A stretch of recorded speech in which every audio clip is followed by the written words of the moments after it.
días a todos, yo soy Valentina Pérez, soy becada de pediatría de tercer año y el día de hoy vamos a hablar sobre un tema súper relevante, me imagino que tanto en pediatría como también en medicina adulto, pero en particular vamos a hablar del sueño en niños, niñas y adolescentes. Vamos a hacer una primera sesión en la cual vamos a hablar principalmente de niños neurotípicos, vamos a enfocarnos en el sueño en general para entender un poco las etapas del desarrollo y después nos vamos a enfocar, vamos a hacer una pincelada por algunos trastornos del sueño más prevalentes en pediatría. Entonces, si es que me cambia. Bueno, cuando nosotros hablamos de sueño, probablemente se nos viene a la mente, ¿cierto? Una imagen de un lugar confortable, con una luz adecuada, con un calor adecuado, etcétera. Nos hace pensar en que probablemente vamos a dormir una cantidad de horas, idealmente nuestras 8 horas, ¿cierto? Que vamos a despertar súper descansados, pero la verdad es que esto es el sueño en adultos, porque el sueño es un proceso y es parte del neurodesarrollo de los niños. Entonces no va a ser lo mismo hablar del sueño en recién nacidos, ¿cierto? Donde despertar es prácticamente cada 2 a 3 horas, ¿cierto? Básicamente desencadenados por el estímulo de hambre y saciedad. Vamos a encontrar también el sueño ya en los preescolares, ¿cierto? Donde se va a ir ordenando un poco más, pero tampoco va a ser un patrón igual al de los adultos. En los escolares, donde vamos a encontrar ya otros fenómenos que se van a ir dando, ¿cierto? La presencia de despertares por algunos sueños, pesadillas, los miedos también relacionados a diversos estímulos. Vamos a encontrar algunos fenómenos como por ejemplo la roncopatía en niños, también súper importante que nos va a alterar el sueño también. En los adolescentes probablemente ya van a ser otros los problemas del sueño, ¿cierto? Entonces es importante que echemos una mirada a todo el proceso del sueño para entender un poquito más estos procesos fisiológicos sobre todo. Entonces, ¿qué es el sueño? El sueño, anteriormente y a mediados del siglo, hasta mediados del siglo XX más o menos, se consideraba un estado pasivo en el cual no ocurría nada, en el cual las funciones corporales estaban suspendidas, algunas estaban en estado de mantenimiento automático en el fondo para mantener un mínimo necesario para mantener la vida. Ya en el 1951, estos dos médicos que salen acá en la imagen empezaron a investigar un poco más el sueño y descubrieron el sueño de movimientos oculares rápidos o sueño REM, que vamos a mencionar un poquito más en detalle después. Y en el 53 publicaron la primera publicación en la cual se hablaba del concepto del sueño como un estado más activo, en el cual intervienen diferentes sistemas, ¿cierto?, que se van a influir mutuamente y por lo tanto corresponde a un fenómeno que es activo, es necesario, es periódico, es complejo y que además sigue una periodicidad circadiana, que también vamos a hablar después de qué significa, de aproximadamente 24 horas en un adulto. Entonces, si miramos el sueño, en la antigüedad, más o menos hasta la Revolución Industrial, en el siglo XVIII aproximadamente, el sueño se llevaba a cabo no en una sola fase de la noche, sino que eran dos. Inicialmente tenían un sueño de más o menos 2 a 3 horas, ¿cierto? Empezando la noche, posteriormente se despertaban en turnos, escribían, bordaban, hacían diferentes actividades y se volvían a acostar después de la mañana para tener una segunda fase de sueño. Esto fue cambiando, como les decía, más o menos en la Revolución Industrial, cuando los países que se empezaron a desarrollar un poco más, sobre todo los europeos, ¿cierto? Por estas jornadas laborales más largas, empezaron a necesitar dormir para descansar más y poder ser más productivos al día siguiente. Entonces, estos mismos dos médicos que hablábamos inicialmente, ¿cierto? Empezaron a hacer más investigaciones. El primero que vemos a la izquierda empezó a hacer más investigación, de hecho, con su propio hijo. Inventaron las polisomnografías, ¿cierto? Para evaluar el sueño durante la noche. Y el segundo caballero empezó a hacer estudios en una cueva que estaba a 40 metros de profundidad del suelo para evaluar si es que era posible modificar este ciclo circadiano del ser humano. Y fue de esta manera que descubrieron las fases del sueño, en donde básicamente tenemos dos grandes fases, ¿cierto? El sueño no REM o dado por ausencia de movimientos oculares, que a su vez se divide en tres estadios. El estadio N1, que es un sueño mucho más corto, que es superficial, en el cual hay algunos movimientos oculares, pero que son cortos, que no tienen una ritmicidad. Tenemos una respiración y frecuencia cardíaca mucho más lenta y movimientos groseros básicamente dados por necesidad de acomodarnos cuando nos estamos empezando a quedar dormidos. Tenemos un estadio N2 también en la fase no REM que corresponde casi a un 50% del sueño total, esto también en adultos, vamos a ver que los niños se van a ir modificando. Con ausencia de movimientos oculares, también nuestra respiración y frecuencia cardíaca van a ser lentas, vamos a tener algunas arritmias aisladas, pero que también están dentro de lo fisiológico. Pueden existir algunos sueños superficiales poco frecuentes, pero en general no son recordados después al despertarse y ya van a empezar a aparecer algunas modificaciones del electroencefalograma que no vamos a especificar, pero que son características de un sueño un poquito más profundo. Después en el estadio N3, que va a ser la última fase, va a ser el sueño más profundo, más reparador y que probablemente nos va a permitir descansar mucho más hasta el día siguiente. Vamos a tener ya ausencia de movimientos oculares, una frecuencia respiratoria y cardíaca mucho más lenta en relación a los anteriores, con ausencia de sueño y vamos a ver las típicas ondas delta en el electroencefalograma. Como mencionaba, esta va a ser la primera fase, ¿cierto? Vamos a encontrar una segunda fase grande que va a ser la fase REM, que es la que llevó a estos científicos a entender que el sueño se daba en fases, como mencionaba anteriormente, que es el sueño REM o de movimientos oculares rápidos. Y acá vamos a encontrar una frecuencia cardíaca respiratoria irregular, el cuerpo se va a sentir paralizado, entre comillas, vamos a tener sueños emocionales activos que sí vamos a recordar al momento del despertar, ¿cierto? Que más frecuentemente se da hacia el final de la noche, pero como vamos a entender después, estas fases se dan durante toda la noche en ciclos aproximadamente de 40 minutos en la infancia y de 80 hasta 90 minutos en el adulto. Es decir, no existe un solo sueño REM y un solo sueño no REM, sino que se va a dar en varias ocasiones durante la noche. Y en general se caracteriza esta fase por tener una elevada actividad cerebral, incluso que se asemeja mucho cuando a las personas ya están despiertas. Entonces, súper importante lo que mencionábamos anteriormente, eso lo vamos a ver representado en este himnograma, que es como la representación gráfica de lo que ocurre en las fases del sueño durante la noche, ¿cierto? Como podemos ver acá, existen varios episodios en los cuales vamos, bueno, iniciamos en el despertar, ¿cierto? Vamos cayendo en un sueño un poco más profundo, pasamos por el sueño REM superficial, el profundo.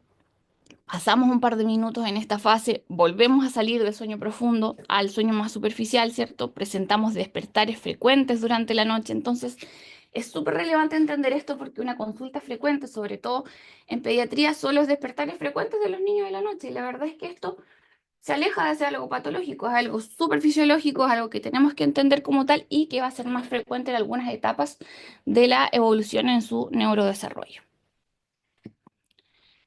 Entonces, la regulación del ciclo sueño-vigilia está dado por varios procesos a través del desarrollo, ¿cierto? Primero vamos a encontrar estos tres procesos que se van a ir dando de manera prácticamente simultánea. En primer lugar, los procesos homeostáticos que van a hacer esta producción sucesiva de sueño y vigilia, que como vimos anteriormente en los recién nacidos, ¿cierto?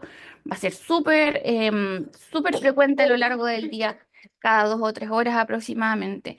El proceso circadiano que va a corresponder a esta adaptación en torno a 24 horas, en donde en el ser humano ya tenemos un poco consensuado, ¿cierto? Que en la noche se duerme, en el día se está despierto y tal cantidad de horas es como lo socialmente aceptado, pero eso también está dado por procesos internos, ¿cierto? Por estímulos endocrinos que también vamos a ver y el proceso ultradiano que se refiere básicamente a estas oscilaciones dentro de el mismo periodo completo de sueño entre el sueño no REM y el sueño REM.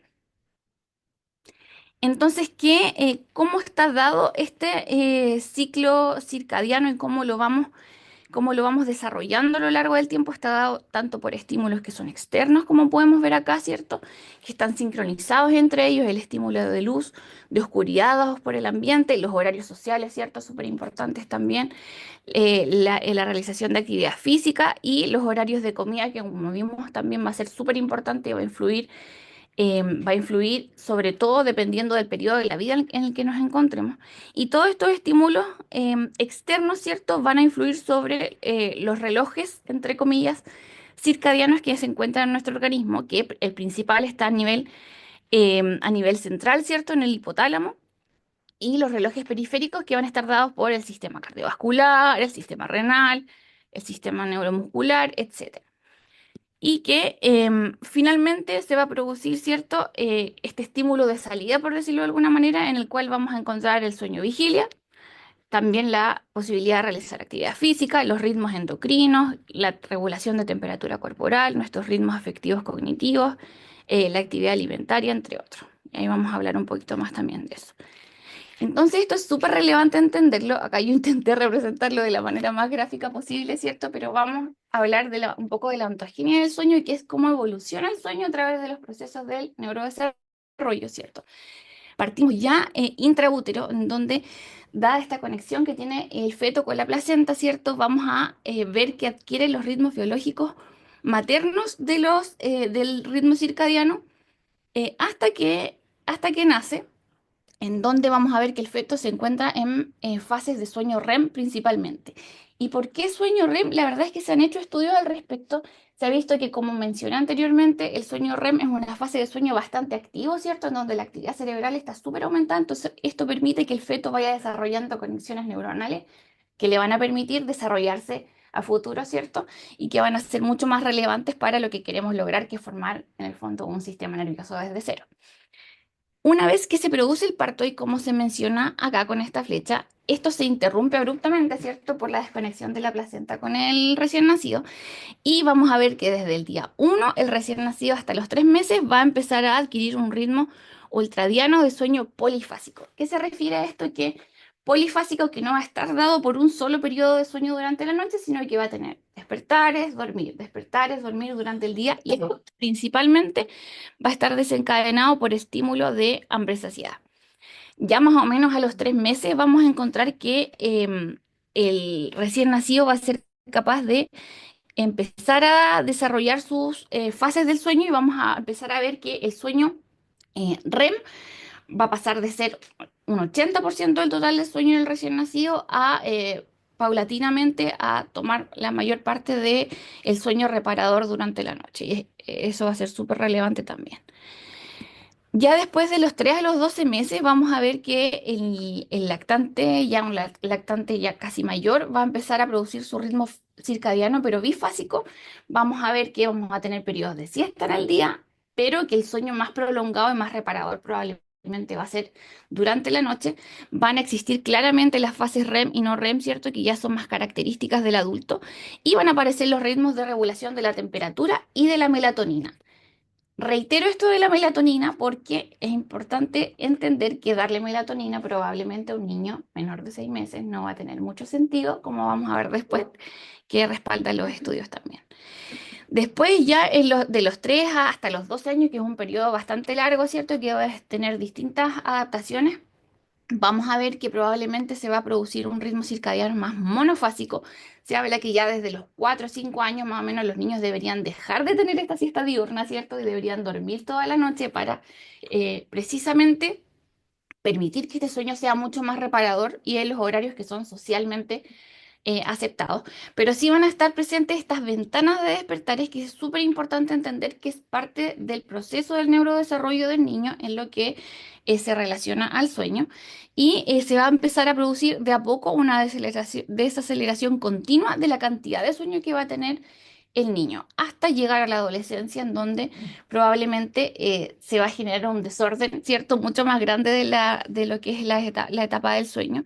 Y principalmente lo que es más característico es que vamos a encontrar este retraso del inicio del sueño y con despertares que son mucho más tarde, ¿cierto? El adolescente se va a querer dormir más tarde y va a querer despertar más tarde también, pero que esto es algo completamente normal y que principalmente va a estar dado por estímulos en los cuales la melatonina, de manera fisiológica, se empieza a secretar a nivel de la neurohipófisis mucho más tardíamente en el día. Y de hecho va a estar relacionado con los estadios de Tanner. A medida que tenemos un estadio de Tanner más avanzado, la melatonina se va a secretar más tardíamente durante el día y nuestro adolescente se va a querer acostar más tarde. Entonces, estas son las recomendaciones del sueño que están dadas por la Fundación Americana del Sueño, ¿cierto? En donde podemos ver que el promedio de horas que debería dormir un recién nacido va de 14 a 17 horas, pasando al lactante de 12 a 15, al infante, ¿cierto? De 11 a 14, el preescolar, escolar, y así vamos viendo cómo se van reduciendo las horas de sueño, pero este constituye un proceso totalmente fisiológico y esperable en las etapas del sueño. El desarrollo de los patrones del sueño, la verdad es que es un proceso, como mencionaba anteriormente, va a estar, los ritmos de vigilia y de sueño van a estar influidos por estos cuatro grandes factores, ¿cierto? Que están constituidos por el ritmo circadiano, que va madurando en gran medida, sobre todo a final del primer año, como mencionábamos anteriormente, hasta lograr este ritmo de 24 horas de un adulto. por el vínculo, que pese a lo que uno pensaría, la verdad es que tiene bastante relación y que va a estar principalmente dado por esta relación madre-hijo en los primeros años de vida, ¿cierto? Que van a integrar este sistema adaptativo que es bastante complejo y que va a tener un gran desarrollo sobre todo los primeros 3 a 4 años de vida, donde la afectividad, la crianza positiva, ¿cierto? Van a ser elementos básicos para desarrollar este sistema que es bastante complejo. La crononutrición, que es todo un tema y podríamos hacer una presentación solo de eso, ¿cierto? De cómo la nutrición va a influir y la microbiota van a influir sobre la calidad del sueño, ¿cierto? Que se va a desarrollar en los primeros 3 años principalmente. Y esta homeostasis, como hablábamos anteriormente, que principalmente se va a establecer en los primeros 3 a 4 años de vida. Entonces, como podemos ver, este ritmo de vigilia y sueño va a estar desarrollado de gran manera en los primeros 4 años de vida. Entonces van a ser súper importantes la forma en que nosotros enfrentemos el sueño de nuestros niños en estos primeros 4 años. Y destacar en el fondo que la evolución de estos ciclos sueño-vigilia, ¿cierto? Van a ser un importante hito en el desarrollo del niño, por lo tanto, van a ser parte de su desarrollo psicomotor. Bueno, los patrones del sueño, como mencionamos anteriormente, están establecidos de manera como macro, ¿cierto? De una forma que ya todos conocemos, ¿cierto? En la forma adulta del sueño, pero la verdad es que van a haber hartas variaciones que van a permanecer dentro de lo que es la normalidad del sueño. Tenemos a los dormidores cortos, ¿cierto? Y que van a necesitar pocas horas de sueño para encontrarse plenos durante el día, que probablemente se van a encontrar en el percentil 3 a 25, lo que es las curvas del sueño, pero que no constituye una patología. Los dormidores más largos, que van a necesitar una cantidad de sueño mayor que el promedio, mayor al percentil 75, lo cual tampoco va a constituir algo anormal. Los dormidores tipo alondra, que se traduce en el fondo textualmente, que van a necesitar acostarse y levantarse muy temprano. Y los dormidores tipo búho, que son los que desean trasnochar y pero de la misma forma al otro día levantarse un poco más tarde. Entonces acá lo relevante es saber cuánto constituye un trastorno. Importante saber que los trastornos del sueño no son lo mismo que los problemas del sueño. Los trastornos son una alteración real de estas funciones fisiológicas que nosotros mencionábamos anteriormente y los problemas del sueño van a ser estos patrones de sueño que son insatisfactorios muchas veces para los papás, para el mismo paciente o para los tratantes o las personas que lo están evaluando en relación a su sueño, pero que no necesariamente constituye un trastorno de las funciones que regulan el sueño. Entonces, frecuentemente los trastornos y los problemas, ¿cierto? Van a generar consecuencias más para la familia, sobre todo los niños. Se habla de que existe una pérdida de 400 a 750 horas en el primer año de vida para las personas que están al cuidado de los recién nacidos, entonces también, entre comillas, constituye un trastorno importante para los familiares, ¿cierto? Genera una similar repercusión ambas entidades, tanto los trastornos.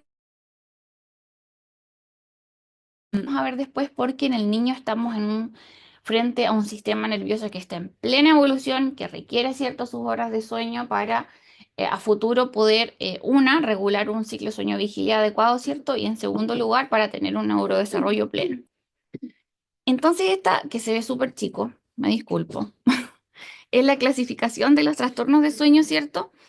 Que se publicó ya desde el 2014, en el cual vemos muchos trastornos. Esto involucra trastornos de los niños y de los adultos, pero yo acá lo resumí en un poco los que son los trastornos más frecuentes en pediatría, que es lo que nos compete en la presentación. Vamos a tener los trastornos por insomnio a corto y a largo plazo, los trastornos respiratorios asociados al sueño, donde principalmente va a estar el SAOS, al igual que en los adultos, pero que las causas van a ser un poco distintas, como vamos a ver los trastornos centrales de hipersomnolencia, donde principalmente vamos a encontrar la narcolepsia, ¿cierto? Que es este sueño importante durante el día que no nos permite hacer nuestras actividades con normalidad. El síndrome de fase de sueño retrasada, que va a ser en el fondo este trastorno en el ciclo, en los ciclos circadianos, con retraso del sueño, las parasomnias, en donde principalmente vamos a encontrar alteraciones como las pesadillas, parálisis del sueño, sonambulismos bastante frecuentes igual, y los trastornos del movimiento relacionados con el sueño que hace poco se han estudiado mucho más, ¿cierto? Y se han encontrado entidades como el síndrome de piernas inquietas, trastornos periódicos, trastorno del sueño inquieto, el bruxismo, que una vez que se tratan realmente mejora la calidad del sueño de nuestros pacientitos. Entonces voy solamente a mencionar algunas características principales, ¿cierto? En relación al insomnio, que constituye esta dificultad que es reiterada para iniciar o mantener el sueño o la alteración de la calidad de este sueño mismo, que requiere algunos criterios para poder establecer el diagnóstico, ¿cierto? Pero que principalmente repercute por las consecuencias diurnas que produce el cansancio, somnolencia diurna, el empeoramiento del rendimiento escolar en nuestros pacientes, en las alteraciones del humor, de la conducta, y que se puede clasificar, como mencionaba, en agudo cuando se produce menos de 3 meses o crónico cuando ya perdura más allá de 3 meses y que característicamente se describe como el niño al que le cuesta dormir. Los trastornos respiratorios relacionados con el sueño son varios, pero de ellos el más frecuente va a ser el síndrome de apnea obstructiva del sueño o el SAOS, que a diferencia de los adultos va a estar dada principalmente por esta hipertrofia adenoamigdaliana. Este típico niño con carita como de boquita abierta, respirador bucal, ojerosito, pálido, ¿cierto? Y que generalmente se asocia con cuadros alérgicos y que es un niño que se describe como que presenta eventos anormales durante la noche. Ahora, la importancia de esto va a estar dada porque básicamente el niño, al no poder respirar, ¿cierto? Por esta hipertrofia, va a generar periodos de hipopnea y apneas que van a repercutir con desaturaciones de oxígeno, despertares frecuentes, van a fragmentar mucho más su sueño y van a tener periodos de hipercapnia que también van a afectar en el fondo su desarrollo del sistema nervioso, entre otros.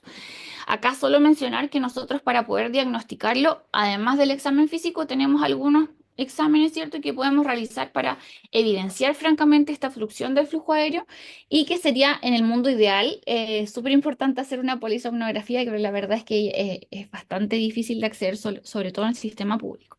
Y el año pasado nomás se publicó esta escala que habla un poco de los criterios clínicos que uno puede evaluar, ¿cierto?, con el paciente para ver si es que efectivamente tiene una alteración respiratoria que entorpezca este sueño, ¿cierto? Y que es bastante útil como herramienta diagnóstica también. Ahora, los trastornos centrales de hipersomnolencia son estos episodios diarios de una necesidad que es como que no se puede postergar de dormir, ¿cierto? Que es bastante frecuente, que siempre va a requerir una evaluación con una polisomnografía y que tiene múltiples etiologías, pero en pediatría nosotros principalmente encontramos la narcolepsia. No es tan frecuente como en el caso del adulto, pero sí tiene un pic de incidencia que justo aborda este periodo de la adolescencia entre los 10 y los 19 años. Entonces, la verdad es que sí es un problema, sobre todo en el ámbito escolar. Hay una excesiva somnolencia en el día, episodios que no se pueden postergar de sueño, como mencionaba, y puede estar asociado a otros fenómenos como la cataplexia, que es como esta pérdida de tono en cualquier lugar, ¿cierto? Mientras estamos quedándonos dormidos, por ejemplo, en la micro, que uno lo ha visto bien frecuentemente, ¿cierto? Personas que de repente se desconectan, alucinaciones hipnagógicas o parálisis del sueño también bastante frecuentes. Se ha visto una predisposición genética también en estos pacientes. Y en general se describe como el niño que duerme durante el día. Los trastornos circadianos, la verdad es que existen varios también, pero el más frecuente en pediatría va a ser el síndrome de fase de sueño retrasada. En el fondo, que es un niño que le cuesta dormirse, pero una vez que se duerme, duerme bien y el otro día despierta más tarde por una cosa de que empezó más tarde su sueño y que tiene que estar este criterio de no existir dificultades para mantener el sueño para poder realizarse. En general, el tratamiento básicamente va a requerir higiene del sueño, como vamos a mencionar también, uso de melatonina como cronoreguladora, entre otros.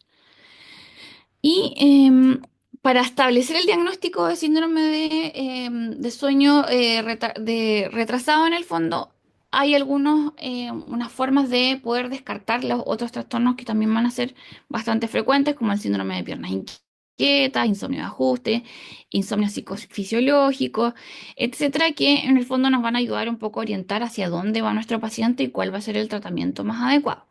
Están las parasomnias también, que van a ser estos eventos físicos bastante indeseables o experiencias que van a ocurrir durante el sueño o en transición, que más que nada generan preocupación a los padres porque son niños que despiertan generalmente con pesadillas, asustados, que además alteran el sueño de los padres, pero la verdad es que la calidad del sueño del niño no se ve tan alterada porque esto corresponde a un fenómeno que se da frecuentemente, como mencionamos, en cierto periodo de la vida. Hay algunos relacionados al sueño no REM, otros al sueño REM, ¿cierto? Pero la verdad es que en la mayoría de los casos esto pasa cuando el niño sale de esta etapa, ¿cierto? Se beneficia de medidas de higiene del sueño. En algunos casos que son un poco más severos, se benefician de terapia cognitivo-conductual e incluso de benzodiazepinas, que son los menos frecuentes. Y los trastornos de movimiento que, como mencionaba, se han descubierto mucho más en el último tiempo, ¿cierto? En donde es importante determinar cuál de estos tipos de trastornos es, porque van a tener un tratamiento distinto, que no voy a llevar mucho más en detalle ahora, y que existen criterios bien determinados también que se publicaron hace no mucho tiempo para poder evaluar a cuál de ellos corresponde. Entonces el tratamiento en general va a estar dado por estos pilares, ¿cierto? Donde vamos a hablar solo a grandes rasgos de algunos. En primer lugar, las medidas de higiene del sueño. Esto, la verdad es que existen muchas recomendaciones, muchas, pero en pediatría en general es súper importante tener en cuenta que el niño va a necesitar acostarse y levantarse idealmente a la misma hora, o sea, establecer bien un horario de sueño, mantener los horarios de siesta diurna adecuados para la edad, como mencionábamos anteriormente, no más allá de los 4 años, establecer una rutina antes de acostarse, o sea, tranquilizar al niño, calmarlo, idealmente llevarlo a la cama cuando el niño ya esté en condiciones de acostarse y no cuando esté en su máximo de energía en la noche, ¿cierto?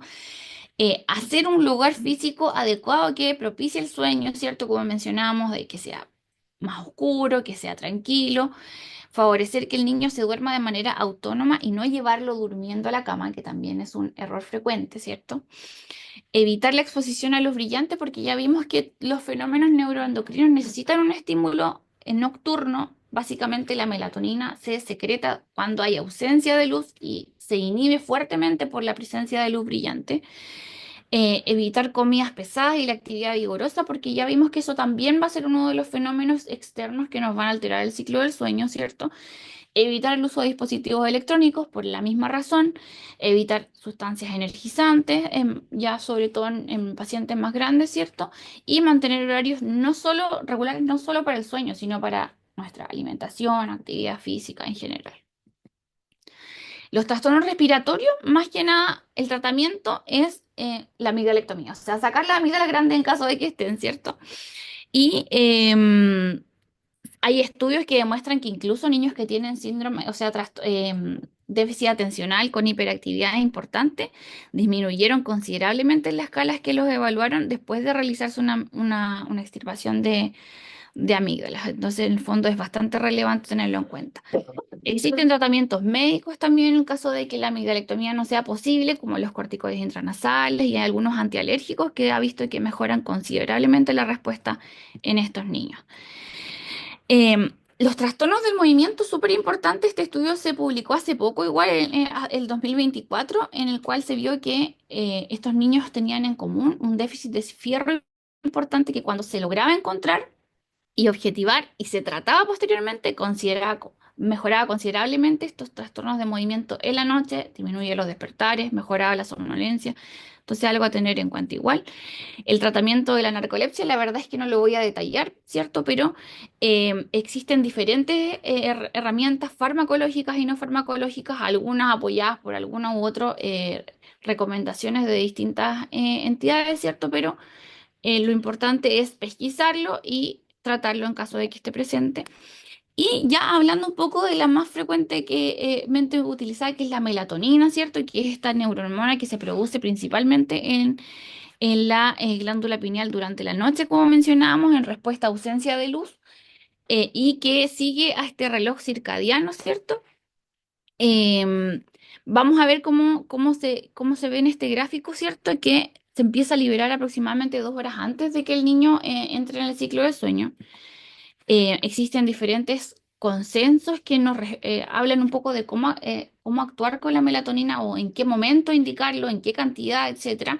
El último se había publicado en el año 2014 en este consenso, después en el 2020, ¿cierto? Habla un poco del uso de melatonina en niños y en adolescentes, que la verdad es que no hay mucha diferencia entre ellos.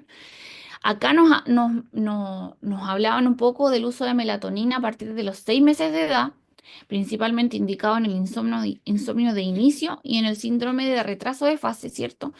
Con diferentes dosis dependiendo de la edad del paciente, siempre dejando la mínima dosis eficaz y administrando en el momento adecuado, es decir, en esta fase, como mencionábamos, veíamos en el gráfico, 2 horas a 1 hora previo a que el niño ya va a empezar el ciclo, el proceso de dormirse, ¿cierto?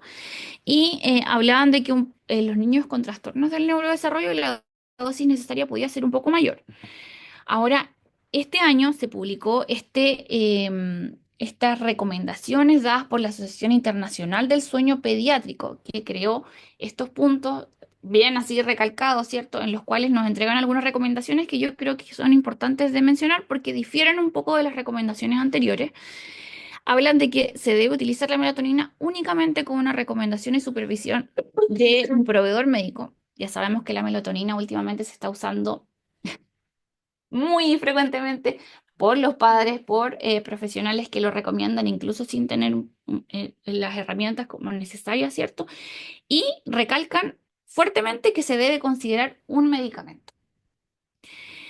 Hablan de que antes de utilizarse la melatonina, el niño debería someterse a una evaluación clínica exhaustiva del sueño. Y esto incluye como mínimo frecuencias de horario, duración del sueño, latencia del sueño, que es el periodo previo a quedarse dormido, cuánto se demora en dormir, la presencia de despertares, las rutinas nocturnas, la somnolencia diurna que pueda tener, si ha recibido o no tratamientos previos, ¿cierto? Si tiene síntomas de algún trastorno primario del sueño, porque se debería corregir antes de recomendar el uso de melatonina. Y establecen esto de los diarios del sueño que están también, si uno lo busca, en diferentes lugares en donde se describen todas estas características que el paciente puede ir refiriendo a medida que uno le consulte. Los enfoques conductuales deberían proceder y acompañar a cualquier recomendación del uso de melatonina y se consideran como la primera línea de tratamiento, es decir, en primer lugar, higiene del sueño. Salvo algunas excepciones, no se debería utilizar melatonina en menores de 2 años. Y acá son súper enfáticos, claros en decir esto, porque las recomendaciones anteriores hablaban de los 6 meses y efectivamente se podría utilizar, pero en situaciones muy que lo requieran así como muy estrictamente y supervisadas por un médico también. Estaría indicada para el insomnio crónico y para los trastornos del ritmo circadiano, es decir, el retraso de fase, por ejemplo, que no se debería utilizar para mejorar el sueño, entre comillas, en niños que no presenten trastornos claros. La melatonina en sus diferentes presentaciones de acción, cuando es de acción inmediata, debería utilizarse, como mencionábamos, para el insomnio por retraso de sueño y la de acción prolongada estaría indicada en el caso de algunos pacientes, por ejemplo, que tienen trastornos del neurodesarrollo para manejar estos despertares nocturnos que ya repercuten en la calidad de vida del paciente, que se debería utilizar en la dosis más baja posible, igual que las recomendaciones anteriores, 30 a 60 minutos previo a dormir. Bueno, la verdad es que yo no quise seguir poniendo más porque ya era con mucha información, pero esto de la melatonina ha tenido un boom, sobre todo después de la pandemia, donde los papás se vieron un poco desesperados, ¿cierto? Por este desorden que pasó, que los niños estaban todo el día en la casa, que empezaron a dormir siestas, ¿cierto? Que volvieron a integrarse a la rutina escolar y la verdad es que costó mucho que esto volviera a la normalidad, entre comillas. Y se empezaron a vender diferentes presentaciones de melatonina. Me pidieron investigar un poquito sobre las gomitas de melatonina, ¿cierto? Que son bastante frecuentes. La verdad es que no lo quise poner porque, como mencionaba, ya era mucha información, pero existen estudios que han visto, en el fondo, todas estas presentaciones de melatonina que se ofrecen ampliamente, sin receta médica, ¿cierto? Y se ha visto que incluso algunas formulaciones sobrepasan la cantidad de carbohidratos, de azúcares que está recomendado para los niños de las diferentes edades, sobrepasan las dosis de melatonina que debería recibir cada niño por edad, e incluso tienen como mezcladas sustancias que son muy parecidas a los cannabinoides que uno no sabe, en el fondo al momento de comprar, me imagino que los papás no tienen esta información, pero que es súper importante que probablemente a todos alguna vez nos van a preguntar, ¿cierto? Saberlo y decir que en realidad la melatonina sí requiere una recomendación como médica estricta y una supervisión también. Así que eso.